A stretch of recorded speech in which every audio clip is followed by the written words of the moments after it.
क्या आप अपना जीएसटी रिटर्न सही तरीके से फाइल कर रहे हैं? आइए जीएसटीआर 1 से जीएसटीआर 3B तक पूरा मंथली जीएसटी रिटर्न साइकिल सिर्फ 4 सिंपल स्टेप्स में समझते हैं। टैक्स पीरियड समाप्त होते ही books, invoice, credit notes, debit notes, RCM और इंपोर्ट रिकॉर्ड्स को कलेक्ट और रिकॉन्साइल कीजिए।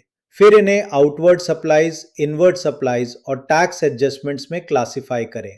सेल्स नहीं होने पर भी जीएसटीआर 1 नील फाइल करना पड़ सकता है।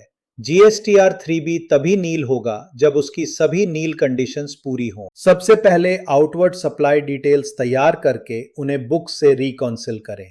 टैक्स रेट और प्लेस ऑफ सप्लाई भी वेरीफाई करें। मंथली फिलार को जीएसटीआर 1 जनरली अगले महीने की 11th तक फाइल करना होता है। कोई करेक्शन आवश्यक हो तो जीएसटीआर 3B फाइल करने से पहले ऑप्शनल जीएसटीआर 1A का उपयोग करें।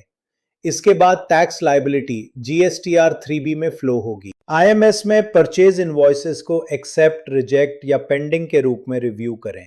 Draft GSTR 2B generally 14th को जनरेट होता है, लेकिन जीएसटीआर 2B में दिखाई देने वाला हर क्रेडिट ऑटोमेटिकली एलिजिबल आईटीसी नहीं होता।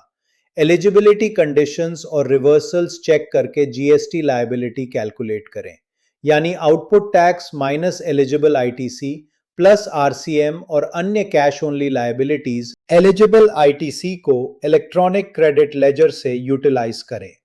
आरसीएम और बाकी कैश लायबिलिटी को इलेक्ट्रॉनिक कैश लेजर से पे करें।